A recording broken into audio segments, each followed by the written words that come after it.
그랄TV 가족 여러분 안녕하십니까? 우리는 어제도 김영석 교수님의 백세 일기를 봤는데요.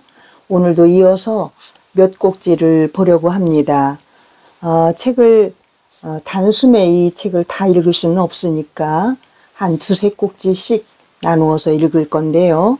어제는 일기를 쓰는 것이 지금 60여 년 넘었다. 40세부터 일기를 쓰기 시작했다라는 말씀을 들었고, 그 일기를 쓴 것 때문에 자기가 거기서 힘을 얻고 또 다른 인생 그 삶의 의미 그런 거를 찾기 위해서 일기를 이렇게 쓰게 됐다라는 이야기.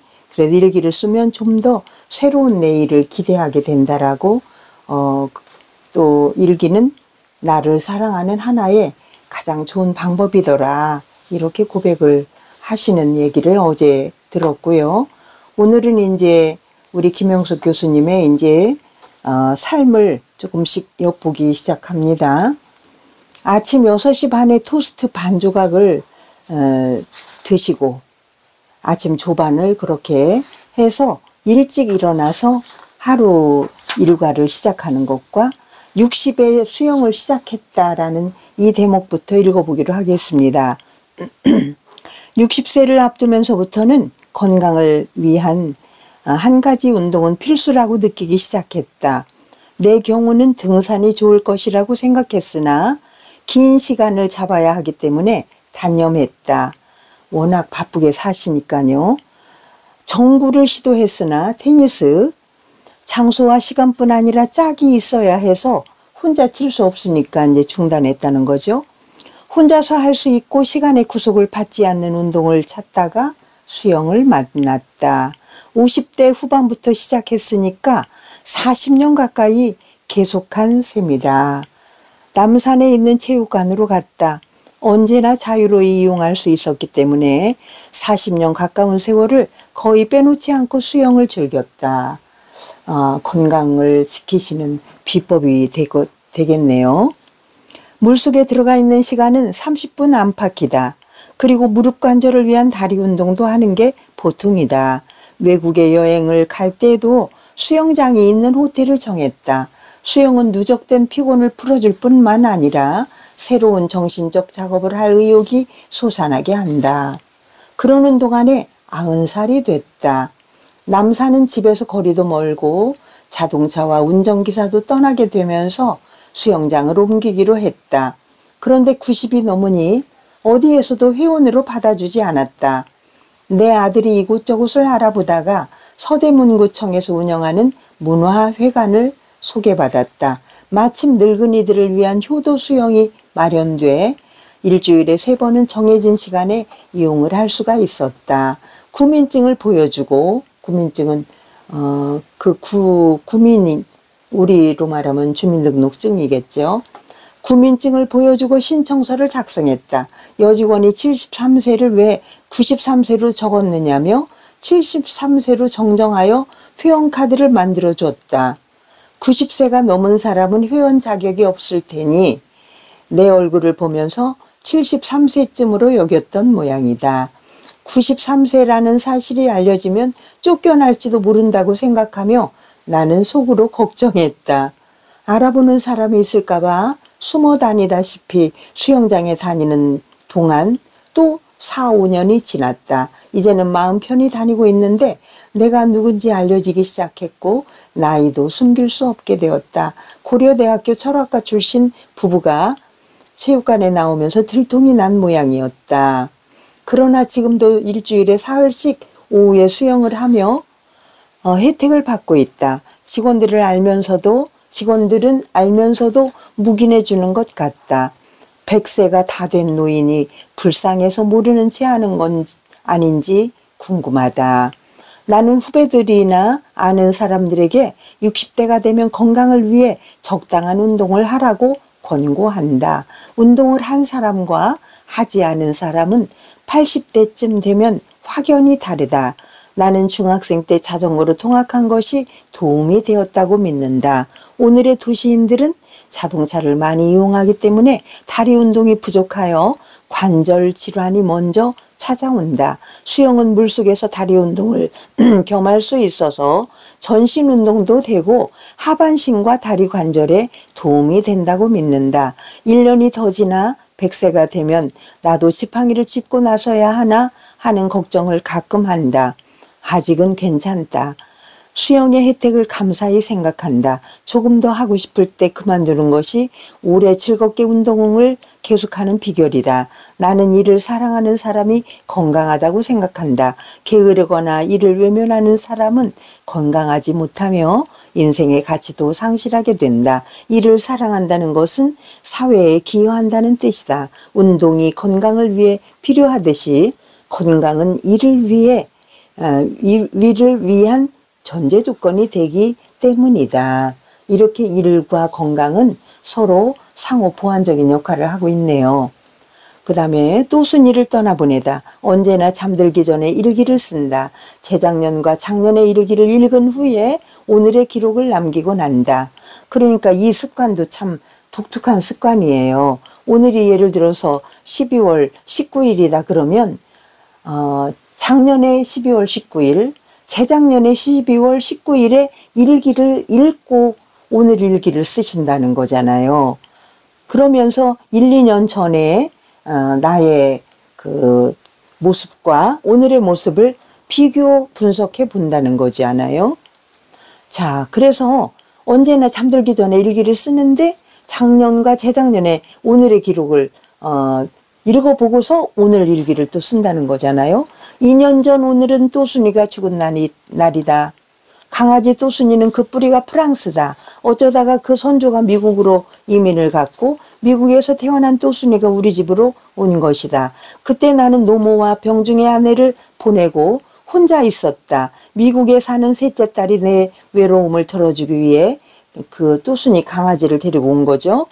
데리고 왔었다. 또순이가 미국에 사는 동안에는 내 딸과 같은 방에서 지냈기 때문에 우리 집에 와서도 2층에 내 방에 머물기를 원하는 눈치였다. 나는 그럴 수가 없어 계단 현관 옆에 머물 자리를 장만해 주었다. 그래도 또순이는 2층에 있는 내가 그리워 언제나 계단 아래서 위쪽만 바라보곤 했다.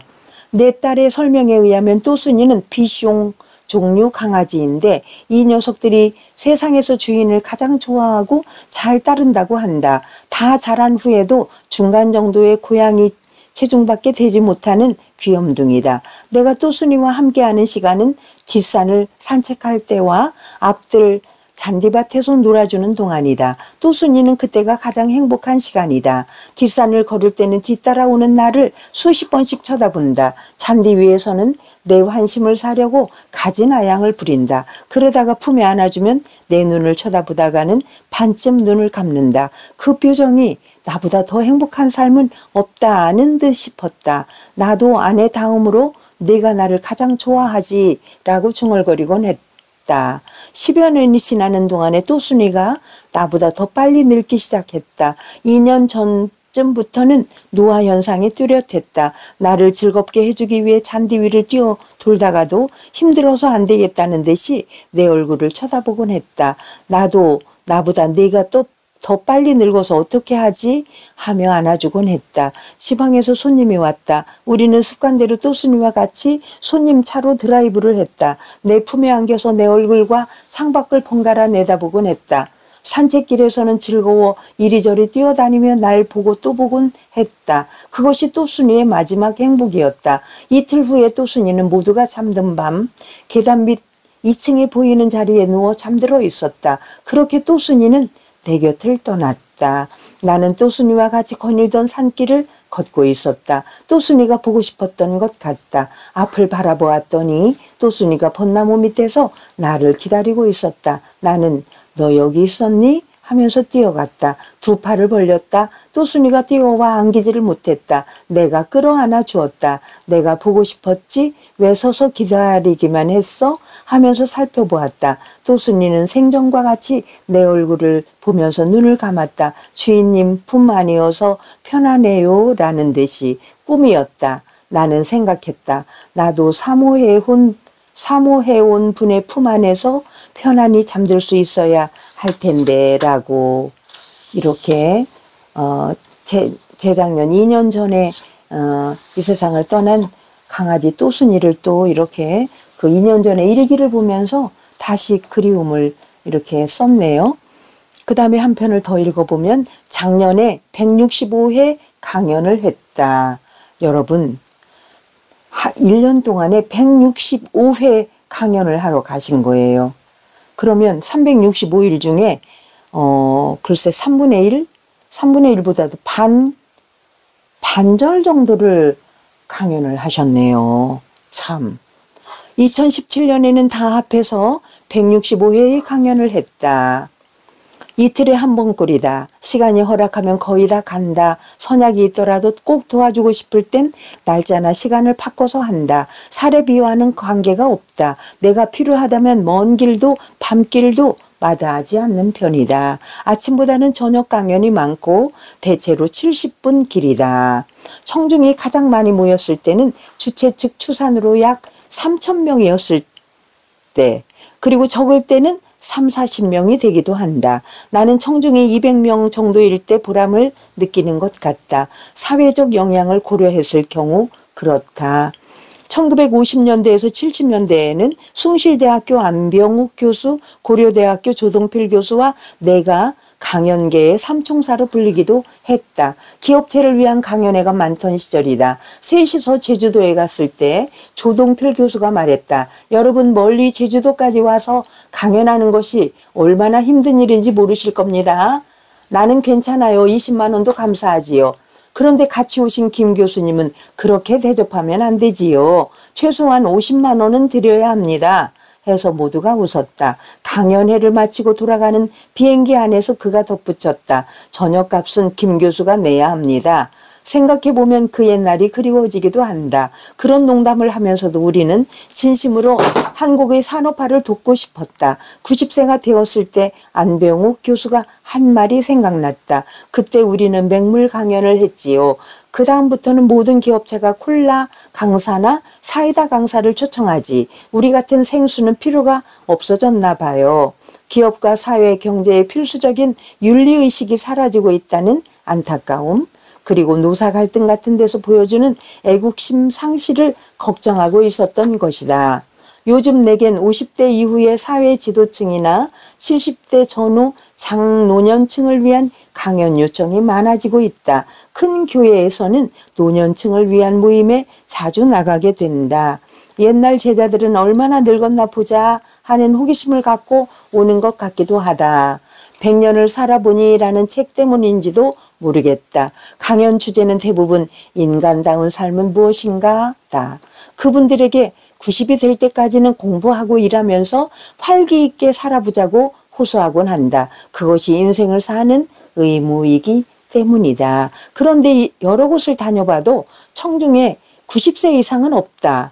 그래 보이는 사람이 있어 인사를 나누었는데 옛날 성공의 의소 책임을 맡아 수고해 주었던 김상하 선생님이었다. 지팡이를 짚고 있었다. 귀가 어두워 내 강연 내용을 전부 알아듣지는 못했다는 얘기였다. 늙기 전에 좀 더 많이 강연해야겠다고 생각했다. 찾아오는 분들에게 작은 도움을 줄 수 있다는 것만으로 행복해지기 때문이다. 힘들더라도 금년까지는 강연을 계속하기 위해 모든 정성을 기울이고 있다. 되도록 지팡이는 쓰지 죄송합니다. 지팡이는 쓰지 않기로 해본다. 보청기도 아직은 안 끼고 있다. 소리는 크게 들리지만 말뜻을 알아듣는데 도움이 되지 않기 때문이다. 옆에 와서 작은 목소리로 속삭이는 사람이 가장 힘들다. 비밀 얘기겠지만 내 실정은 배려하지 않는다. 강연할 수 있어 기쁘다. 어려움은 있어도 그분들과 나누는 사랑 덕에 내 인생에도 보람이 있는 것이다. 자, 지금까지 14분인데 한 꼭지만 더 읽어볼까요? 연희동 산책길 20년. 우리 김영석 교수님의 글은 그냥 읽을수록 욕심이 나서 그냥 그쳐지지가 않네요. 연희동 산책길을 또 20년 동안 같은 길을 또 이렇게 산책합니다. 고향을 떠나 서울에 온 지 70여 년이 된다. 아이들과 나눈 얘기다.